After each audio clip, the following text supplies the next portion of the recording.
Good morning. Good morning. आता तुम्हाला एखादी व्यवस्था कोणाला चांगली बसायची आणि उभं राहायचं. तू तर गीत म्हणा, गाणं म्हणा, कविता म्हणा, काही म्हणा. पहिलं तुझं नाव सांग. पहिलं तुझं नाव सांग. देविता वांगरे. Very good. तुझ्या गुणवंत आता तुझ्या वडिलांना काही ओळखत नाही कारण ते लहान आहे. बर देविका गुणवंत वांगरे. आता तू काय म्हणणार आहेस? कविता. कविता म्हणणार आहे ना? रेडी का?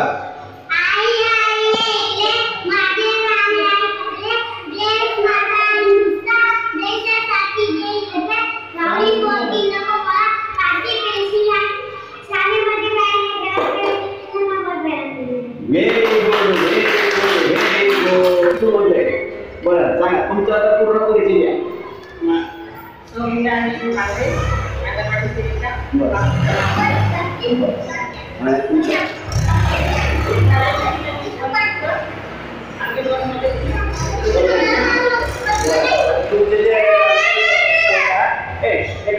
अंगणवाडीचा प्रश्न काय लागला काही फरक पडला का? तुम्ही माझं दूरचे काढले वगैरे काढले होते फक्त सांगितलं.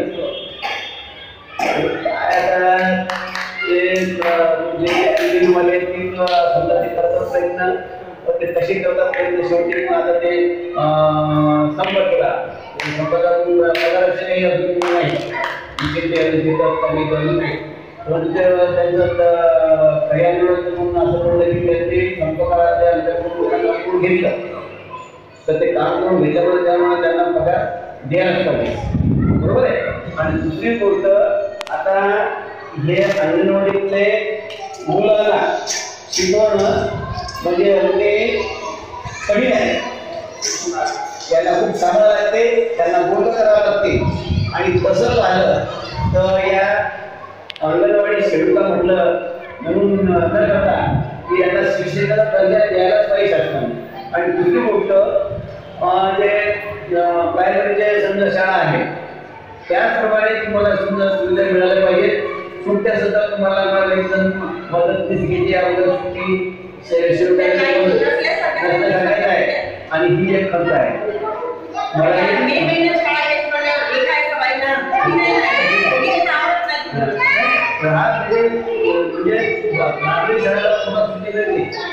आणि या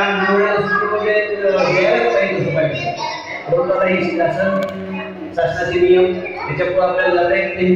परंतु आपले जे माणस आहे ज्याप्रमाणे या प्रायमरी शाळा आहे त्या प्रायमरी शाळेच्या सर्व सुविधा अंगणवाडीला सुद्धा अंगणवाडीच्या अंगणवाडी सेविका आहे मदतीसाठी आहे. मी त्याला दुजो आहे. चला ओके. चला जय हिंद.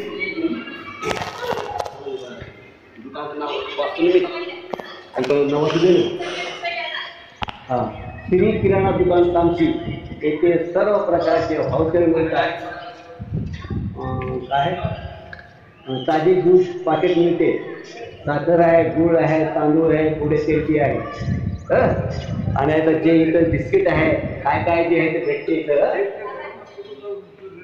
आणि हे त्यांनी आता हे आमचं हे जे आहे ना हे आम्ही जुनं नेहमी जिथं राहतो तिथं नेहमी इथं येऊन बसायचो लहान असताना. आणि आता त्यांनी ती पण जागा घेतली. हे पाहिजे तर दुसरं घर आहे. हे इथं दुकानच आहे. या ठिकाणी दुकानच आहे. आणि आता इकडे हां आता यांचं नाव आहे ज्ञानबा कव्हर दुकानदार. ज्ञानबा कव्हर आणि ओळख म्हणजे दुकानदार. लिंबोळ्या कोवी अशापासून म्हणजे दुकान सुरू होतं. त्यानंतर ते बाया पहिले कापूस होता, कापूस त्यानंतर बोंद्री. त्या बाया म्हणजे बेचा जायच्या बोंद्री आणि रात्री जवळजवळ 10 वाजेपर्यंत 12 वाजेपर्यंत हे कापूसाचे व्यवहार करत, कापूस खरेदी करत. तर तुम्ही कोणाच्या कोण हा हो हो हो बबनची पत्नी का? आणि तू बबनचे मुलगा कोण आहे का? आता त्याला भेटून आलो मी. त्याला भेटून आलो मी. आता त्याचा इंटरव्ह्यू घेतला त्याचा आहे. ते म्हणे तिथंच राहतो म्हणत खिचड. आणि म्हणलं तुम्ही कुठं दिसता राहिले तिथं काही म्हणता म्हणलं ती बाई तिथं दिवसभर मी तिथंच होती. 3 दिवस रोज येतो साहेब. असं का? हो आधी जास्त पडलं. आधी जास्त काल मला सरकडे सर भेटले. मॅडम नीटच्या भेटल्या. बाहेर बसली मी बोलली काय करायची ते साहेब बोलले तब्येत खराब आहे. आजही या दाखवून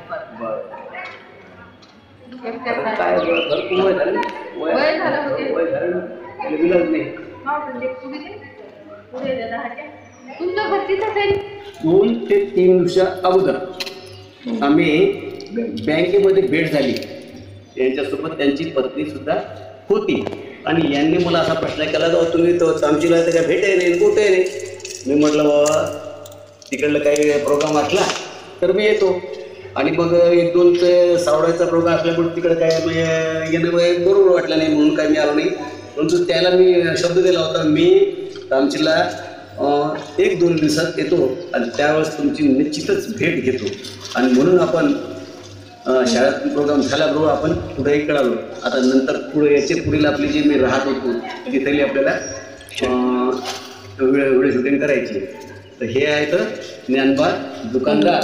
आणि आम्ही बचपनापासून म्हणजे सोबत राहिलो, मित्र सर्व कंपनी आणि हसत खेळत समजा नेहमी राहायचो. आणि दुसरा एक किस्सा सांगतो एक किस्सा. गुरुवाचं लवाळे मास्तर होते आणि त्याचा मुलगा होता प्रभाकर नावाचा. तिकडं महाराज झाला. आणि त्यांचं शेत होतं कुठं इकडं तामशी फाट्याला असताना शेत होतं. मग त्या पूर्वीच्या काळी म्हणजे बस शेतात काम करायला जायचा. मग आता शेतात काम मजूर नाही तर मग ते म्हणायचं अरे भाऊ तू येतं का शेतात काम करायला? जाऊ भाऊ. मग आम्ही ते फवारणी करायचं. मग आम्ही गेलो घरी त्याचं घर तिथं गावात. मग ते फवारणीचे डबे आणायचे औषधाचे आणि ते फवारणीचे पंप घ्यायचे. मग पहिल्यांदा तिथं घेऊन त्याचं शेत तिकडे आहे पण आम्ही कुठे जाऊ इकडं या दुकानात. मग या दुकानात आल्यानंतर ते प्रभाकर काय करायचं दुकानदार तुम्हाला यातलं किती औषध पाहिजे का? हे म्हणून हो मग घ्या तुम्ही याच्यातलं काढून. मग ते औषध काढून घे. मग आता आम्हाला असं करा 1 पावर शेंगदाणे द्या आणि 1 पावर गूळ द्या आणि 1 सिगरेटचं पाकिट द्या. आता सांगतोच मी खरीच गोष्ट सांगतोच. मग 1 सिगरेटचं पाकिट. आणि मग आता गेलो. मग आम्ही घेतलं की केलं शेतात तिथे गेलो पहिले गुळ शेंगदाण्यावर तळ मारायचा. शेंगदाणे खायचे गुळ खायचा आणि पाणी पियायचं आणि मग 1 सिगरेट ओढायचं.